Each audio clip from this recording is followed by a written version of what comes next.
Good morning, everyone. It's my really pleasure to come here to give a presentation. Before your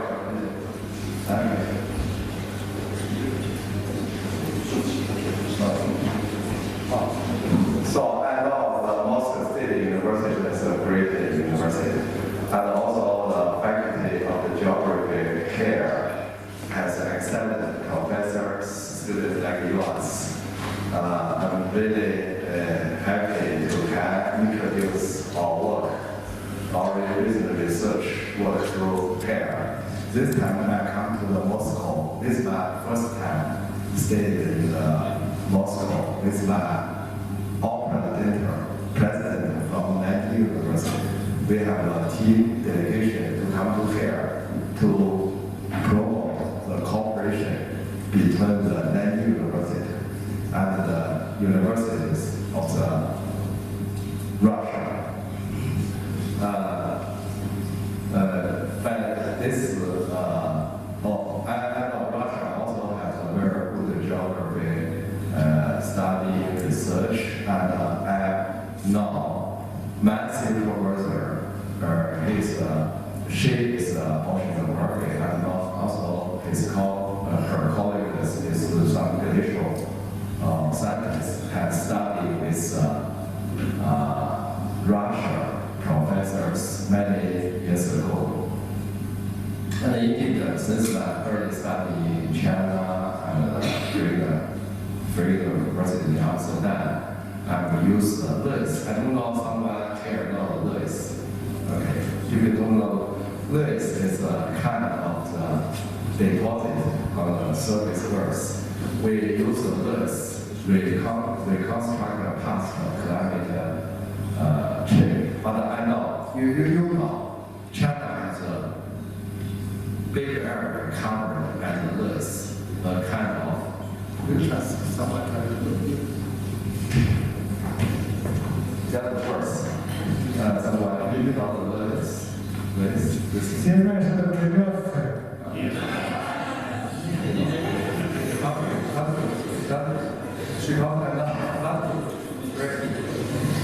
China has a great area covered by Lewis, and also Russia has a big area with sentence. A very famous Russian scientist, operative, I think you may know the name of operative. I think he is the earliest people who proposed the Lewis was a geology when transport deposit somewhere. And also operative has visited China 100 years ago. And since then, Chinese scientists has also worked on Lewis, and we use Lewis. We contrast the past climate change. I think the Chinese scientists also do a very good job after the Russian scientists and even some scientists from West. So today, I will talk about the Lewis deposit and the past. Thank you. Lewis deposit the past environment change, and of course I introduce all basic work here. So I come from the school of geography and political science Nanjing University. And as you know, if you look at the yellow area, you can see Lewis deposit not only in the Asia and also in the European, in the North America, and in the South America. Now there are more than 10 million square kilometers is covered by the Lewis in the Earth's surface. So you know, Russia is a great country. They have around 20 million square kilometers, and China is the half of this size. That means on the Earth, the Lewis covered area compared to the Chinese area. So Lewis is an important, yes, it's an important deposit here. And also in Russia, in Asia, this is Chinese, the list is always related to the dry climate, and also it's related to the dry environment. Of course, the list is originated from the desert area. In Asia, we have a big area has covered by the desert area. The list is always the largest, the desert, and originated from the desert area. Here I must mention one of the great ancestors, Professor Liu Zhongsheng. He has done a great job on the list research and the past environment change. So in the video, here is Professor Liu. It was some years ago, Professor Liu won the Chinese highest national award with our president Wu Jintao in Beijing somewhere there. Yeah, if you look at the lower part of the photos, you can see the Chinese place from the Luochuan, where I have worked with for my PhD thesis, and also Professor Liu has worked there for many years. The other side saw the typical Chinese list stratigraphy in the Chinese list of Xifeng, Lantian, and Yulin. And of course, we use the list sediment to reconstruct the past climate and environment change. We must know the age of the deposit surface. So now in Nanjing University, we built a very good laboratory. We call it, for example, we call it overtechnically stimulated Leo-based OSR dating laboratory. And also, we have a very good laboratory for AMS radio carbon. This equipment are very helpful to dating, to know the age of the seed list you see just now. And at the same time, we use some close index of the past climate. For example, if we know what's the climate, is the temperature, is the precipitation, and even the wind. If we know the wind many years ago, it's difficult because wind has gone. We have to use some sediment we call archives to record the past wind. So we know the implications of the deposit sediments to report, to indicate the past wind or something like that. For example, because the list was transported by the wind, if we measure the grain size of the list distribution, we know the wind strength of the past. So for the reconstructing the past climate or environment, we should know two very important things. One, we must know the age of the deposit surface. And at the same time, we can interpret the proxy index of the deposit surface. Of course, we use chemistry, physics, properties, and some biology index and so on.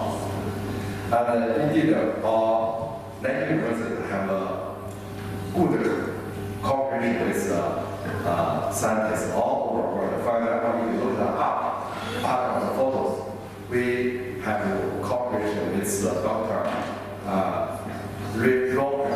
Rosa Cavallo. He has actually the job of living here.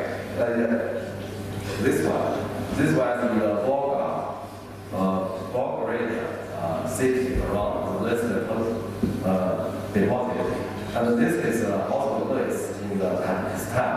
And yes, some cooperation with the Russian scientists working on this. Yeah, if you come to the China, this is a map of China. Here is Russia, Japan, India, and here is the Chinese list. In the China, we have the different climate. One is called the monsoon climate, which is always humid, a lot of precipitation, warmer, and the dry area, desert, gold, and the Tibetan plateau, which is very high. The average is more than 4,000 meters above the sea level. So we're working on this area, the Chinese list level here, we use the list to reconstruct. Of course, before we interpret the proxy index of the Chinese list, we know the forming process of this list. We have used, this paper was published by students, Wu Huijuan as master degree students. Chen Yao also published in some very nice scientific journal. We see how the dust, the ionic dust transported from the desert area, you can see the desert area, by the dust to deposit on the Chinese list plateau. Okay, this the Chinese plateau. It seems it became green recently. In this year, you can see we have visited the Lotra section. This is the Lotra, okay, with my students, the section here. Recently, you have this typical landscape of the list deposit. Yeah, you see. The most important thing is if you look at the sections on the stratigraphics, we can see we call it the white line, we call the list reddish line is highly soil. Why it was red or white? Because of the climate. When the climate was humid and warmer, you know, the stronger weather caused the formation of the soil. So that's why the highly soil. And when the climate was dry and cold, a lot of dust activity. So they do the wet list. This is from Professor Liu Gongsheng, who suggests the list and paleosoil is an excellent proxy index of the past climate and environment in the 1960s, so many years ago. In the field, we take a sample like this one. For example, we take every 10 centimeter, you see? And also we take like this one. We use the OSL dating. I mentioned just now. We use this technique. So if we work on this way, we can know the age, we can know the climate, or the environment many years ago, like this way in the field. So now I will quick say our conclusions, some conclusion.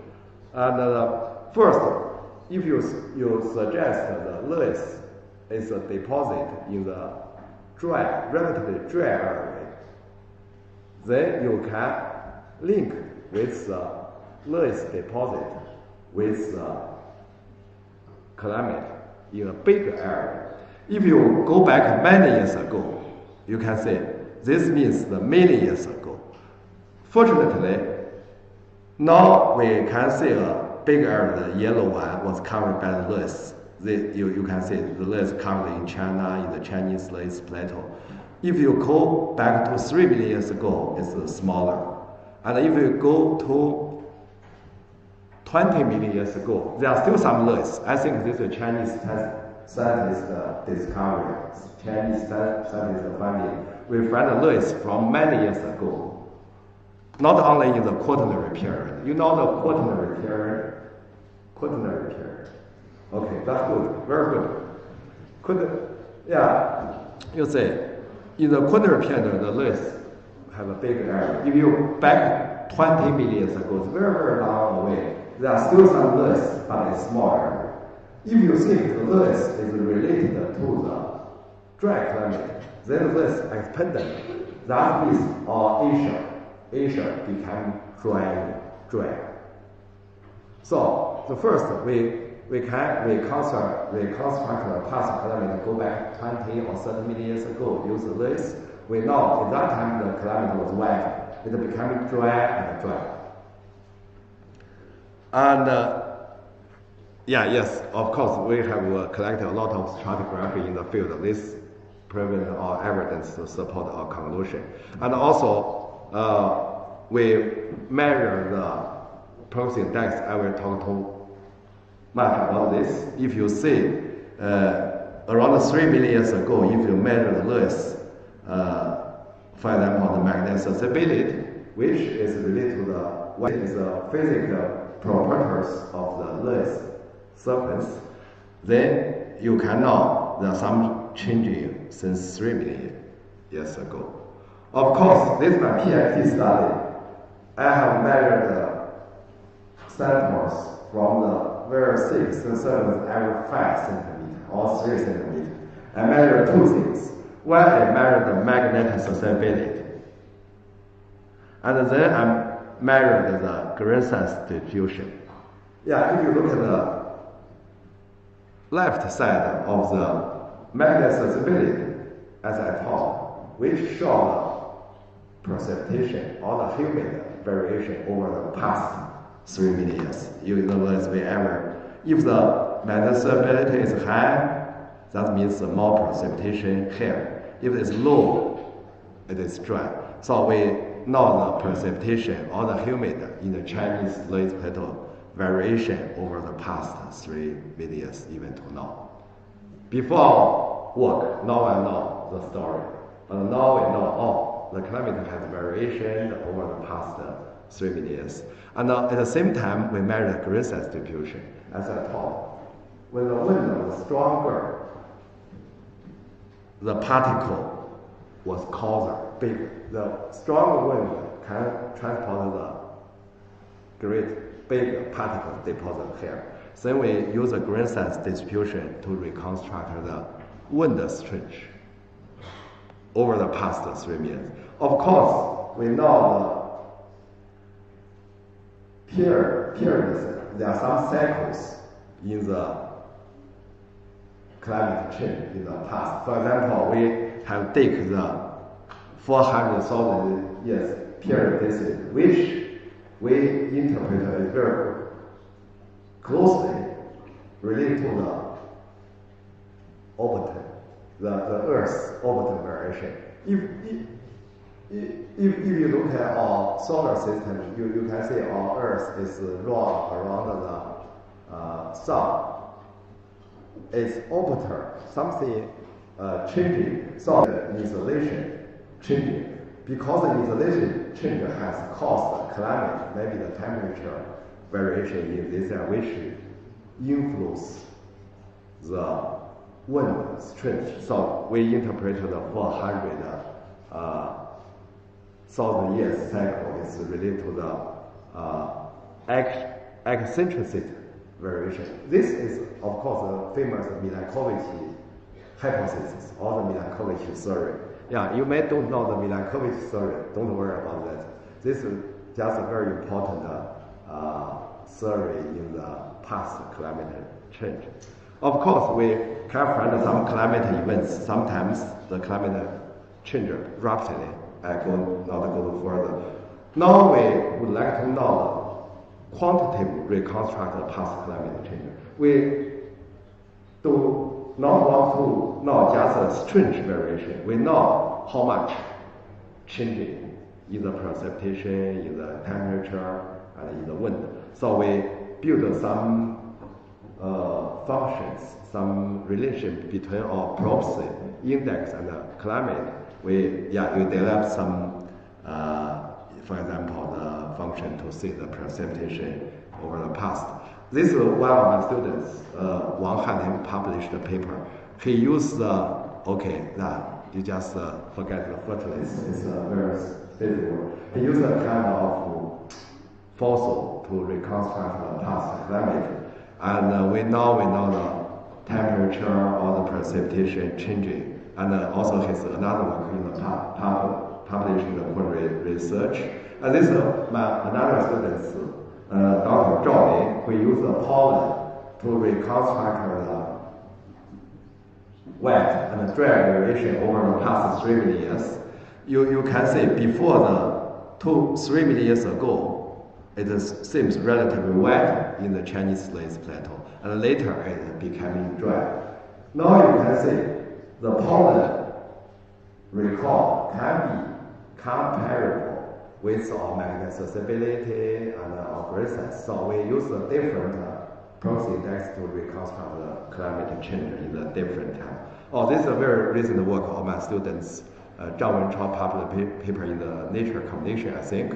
He used the pollen to reconstruct the temperature over the past tens of years. This is a very short time compared with a long time go back to the Cenozoic time. At the same time, we reconstruct the vegetation changing. For example, we use the stable carbon isotope of the organic or the molecular. You know, we can see the trees or the grass in the past, but the trees and the grass have left some materials, for example, the leaves or something. We measure the stable carbon isotopic composition of those materials.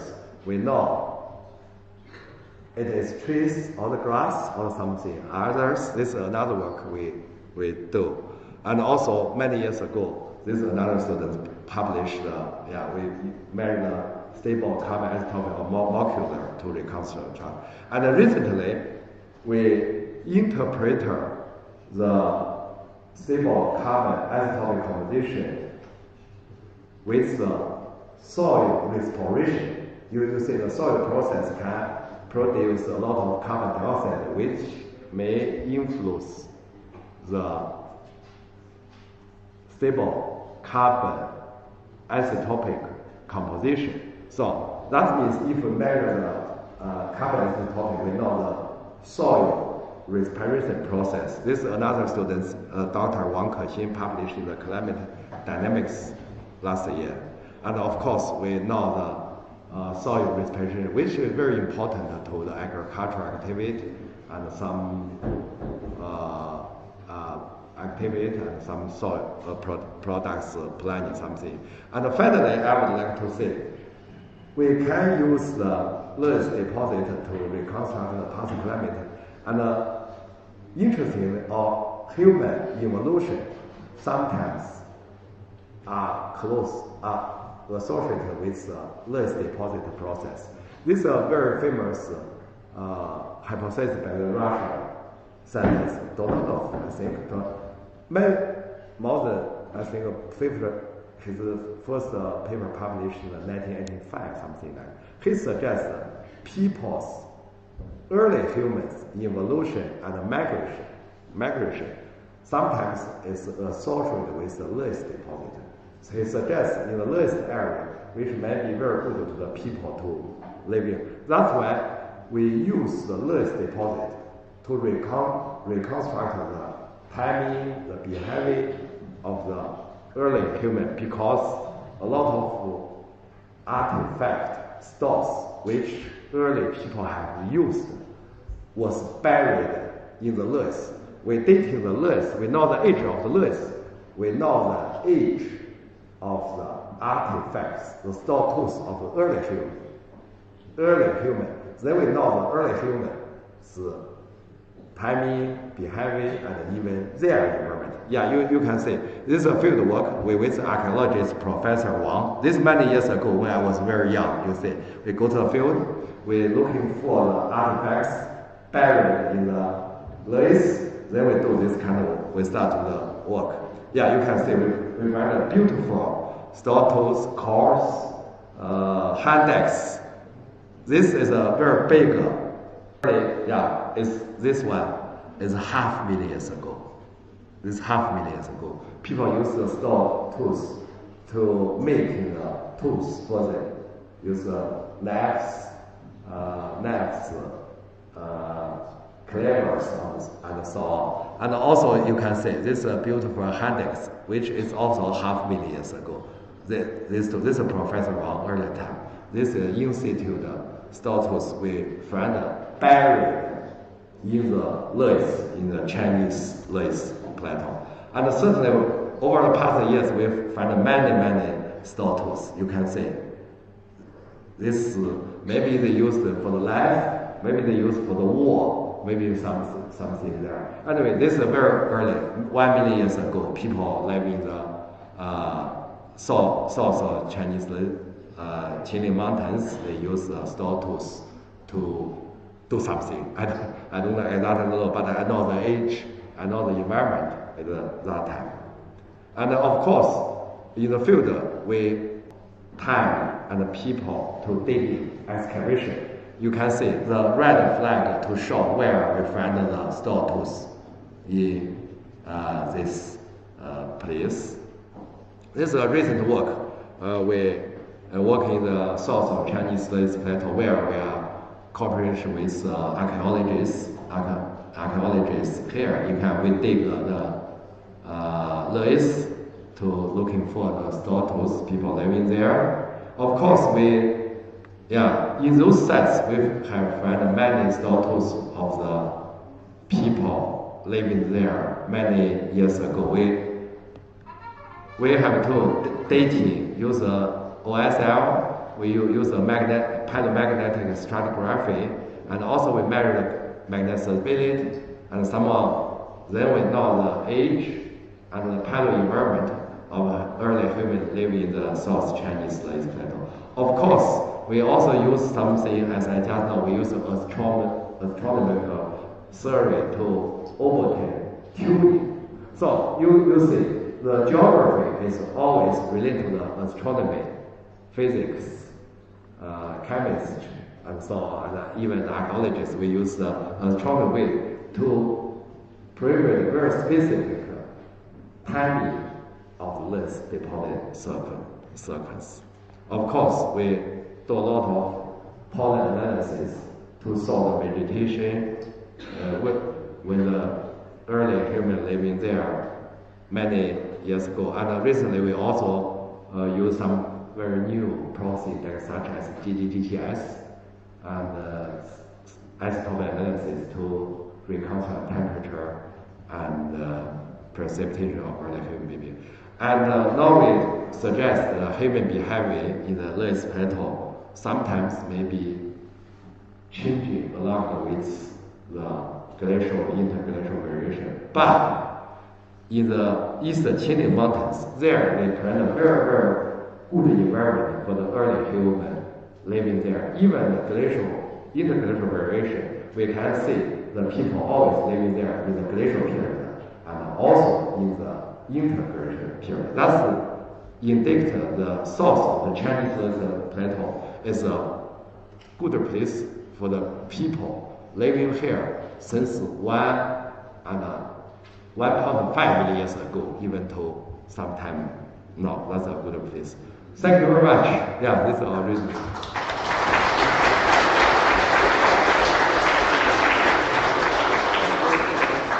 Thank you very much, Professor Huayu. Please, if anyone has some questions. Sorry. Yeah, before question, I have 2 minutes to introduce our university and school. I forget. Sorry. Very quickly, I introduce the Nanjing University is, you see we have 41,000 students, and we have 4,800 staff, professors, something. We have 33 schools and departments in Nanjing University.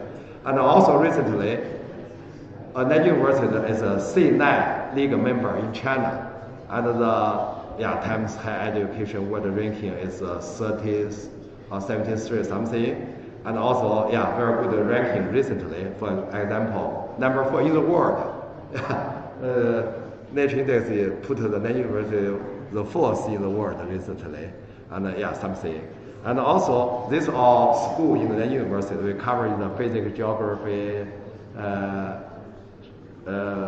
human geography, ocean science, and the geography information science. I should tell you, we are the best geography in China because it's a national geography ranking. We are the A plus. A plus is the best 3 in the 350 geography schools in China. And also our students and professors published a lot of papers. You see, last year we published 500 in the international scientific journal and another 500 in the Chinese journal. I will not put here. And also this many ranking times higher education, they suggest that university is the best, the first one, even better than Beijing University. I don't know if it's true, but they put school there. KS is something like the 51 to 100. I think finally I should say this is very important to us because the government will give our money on the basis of the National Geography review. If you are reviewing good, they give you more money. Otherwise, no money. As a dean of the school, I like money. Thank you very much.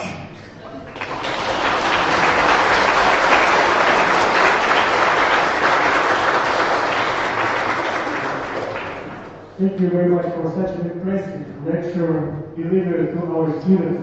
As soon as someone wanted to ask a question, please. I wanted to ask, how do hydrocarbon levels affect Lewis? Sorry? How do hydrocarbon levels affect Lewis? Hydrocarbon. Yes. Sorry?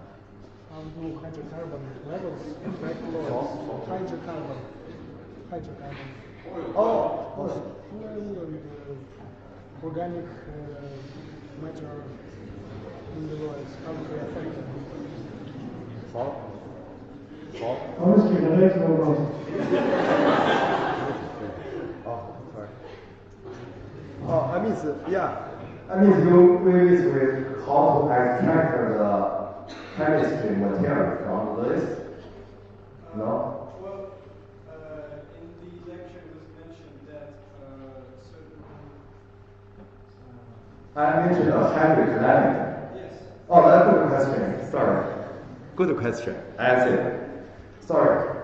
I did not answer this because the hydrolytic process is always related to climate. If you know the precipitation, we can use the modeling to reconstruct the hydric process. So we compare the reconstruct the past hydrolytic process with the past climate together. Today, I did not go further to explain how to use the precipitations to reconstruct the hydrolytic process. But we suggest the precipitation is always closely associated with the hydrology process, river process. So thank you. This is a very good question. Very well.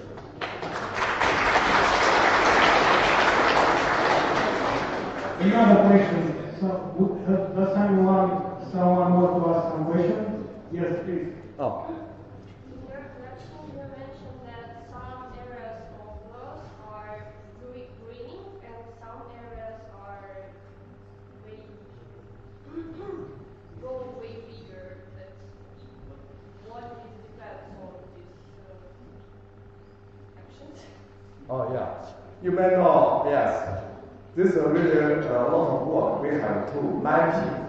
You see, we have survey many is to see where is this. So we have to field work. This not all work only, not all work. We have reading a lot of reference.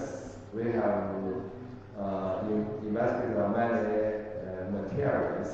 Of course, we go to field. Then we put all the data together. Then we know, for example, 3 this here, this here. That means we compare all the data together to reconstruct the Lewis covered in the big area. Yeah, thank you. Good question. Еще вопросы? Yeah, this boy. Yes. Thank you very much, Professor, for your very impressive presentation. I have 2 questions. One small question. You mentioned quantitative reconstruction techniques and you mentioned MAT technique. Is it a modern analog technique? It's the first question. And second question, which another quantitative reconstruction technique your team are using in your research? Thank you. Sorry, what's your second question?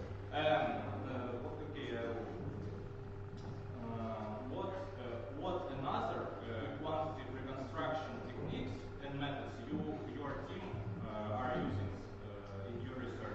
Okay, yeah, two good questions. So, indeed, we have used many different methods to reconstruct MIT. Just now, I just show an example. We use the magnet susceptibility, which can be used to reconstruct MIT. The best one may be pollen, footless, and many other products. It's also, but not all, but they are also. In the second question is, yes, now we focus on, I think most of our work now is on some geochemistry analysis. We use isotopic composition to reconstruct. And at the same time, we also do some biological work and the physics properties, such as magnet susceptibility is really physics property index. We do not only what I mentioned here. Of course, my other students use the mineral analysis to reconstruct mineral analysis, something like the golden the clay mineral analysis. Yeah, thank you. Thank you very much for your presentation. Is someone like to ask a question? The last one, please. Professor, I have a question about your expeditions. You and your students take part in expeditions only in China or anywhere too? Oh, yeah, we can. Mostly they are China. Now the Chinese government has a lot of support to the students to go abroad to study, especially to the universities such like us. So for the PhD or master degree, they have opportunity to go to somewhere in the world. And of course now we have the project. For example, two of my PhD students can go to Africa in this summer, last summer with professors, and also they can go to the US to take samples from the list, and they come back to our laboratory to use the OSL dating. And also, in this last May of 2023, our four first year master and PhD students go to the Pakistan. We collect the samples we bring back to marry dating cross index. So we can go somewhere. Thank you. Thank you very much for your lecture. I hope all the students enjoyed this and learned something new for Lowest environment. And thank you very much.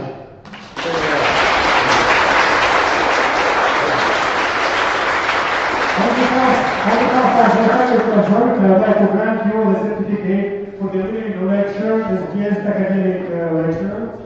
Thank you.